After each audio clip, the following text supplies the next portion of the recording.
Hey, Kevin. Hey Christian, hey Clark. Huge fan of Greek, Breaking In. Wow. Yeah, big fan of you guys' work. Thanks. Thank you for taking the time to meet with me today. Love the show, watched them all. But the first question I gotta ask: are any of the conspiracies in the show real?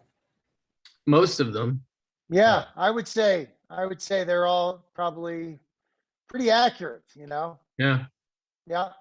Most of the show was based on, strenuous research done on Reddit, Wikipedia. So yeah, most of it's on the level.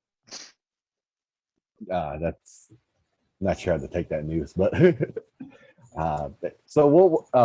The show's Oh, you see, your back door just opened. I was gonna say that. Don't walk towards that bright light. Yeah, that's I think us coming Kevin is in. dying. We're Kevin, don't go always towards the watching. light. We're always watching. Oh, perfect timing. Yeah. The hand would reach through there. Kind of scared to ask some of these questions now.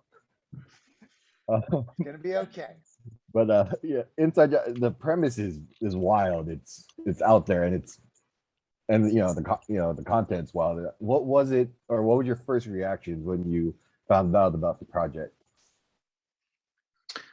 I thought it was just really funny and well written. I don't think any of us guessed when we started, 2-3 years ago working on the show that it would have been like that. It would feel like pulled from the headlines with how kind of mainstream the conspiracy stuff has went now that objective reality is up for grabs and truth versus fiction is kind of up for grabs in everyday life. But I mean, the first thing that grabbed me was the script. It was just really fun.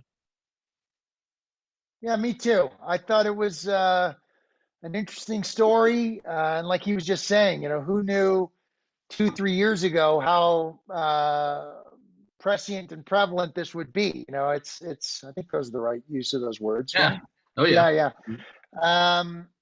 So it's exciting to kind of be a part of a project like that. Unfortunately, I would prefer to live in a world of facts becoming stronger, but a world of insanity is becoming something that's formulating here, certainly in the last few years. Yeah, I definitely, I'm on the same sentiment. The show kind of went in a very mainstream direction. Like it's kind of how prevalent it is right now. It's pretty surprising. Like to hear that you started like 2 or 3 years ago. Like you kind of predicted it. Yeah. I know. It's really, really, really bizarre that that's how it's gone.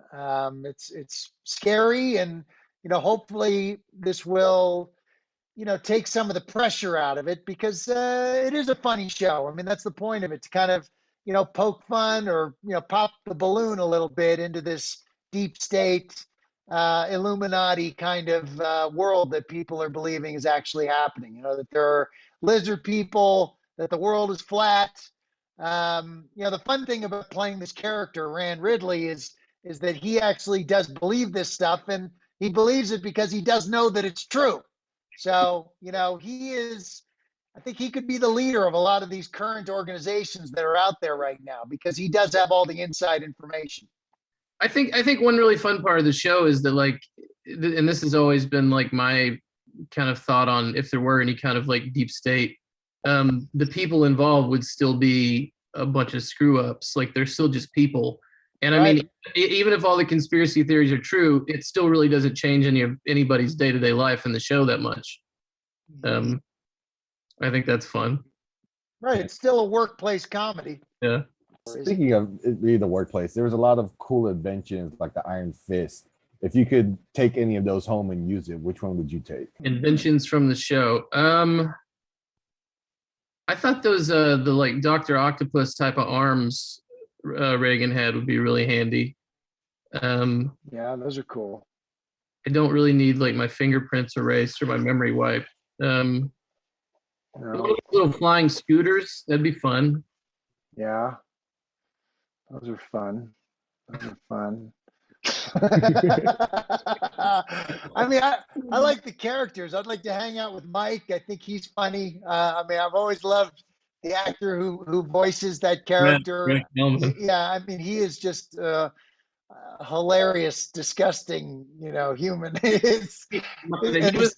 was my favorite part of the table reads was because we knew each other a little bit and had mutual friends in LA, but getting to hang out with him, and we would always sit by each other at the table reads, and he's genuinely very, very funny. He's a really oh my gosh guy. Yeah, he's a guy I would love to hang out with. Yeah, he is definitely. Yeah, I know. Hopefully we'll all get together at some point, when we're out of this nightmare. Yeah. Last question before I gotta wrap this.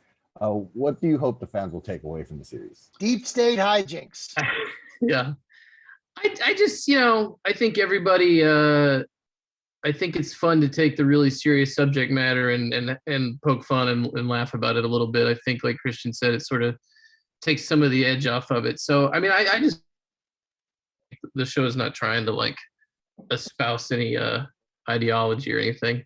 And I like what you were saying earlier, Clark, about if there were a deep state and if there were an Illuminati, this is one way, to kind of, what was it, hide that by creating a comedy show based on it? Oh, yeah. I mean, there's also the possibility that, if you did want to, like discredit, probably the main way to do it would be to make a comedy show, highlighting all of them and saying like, haha, look how silly this is.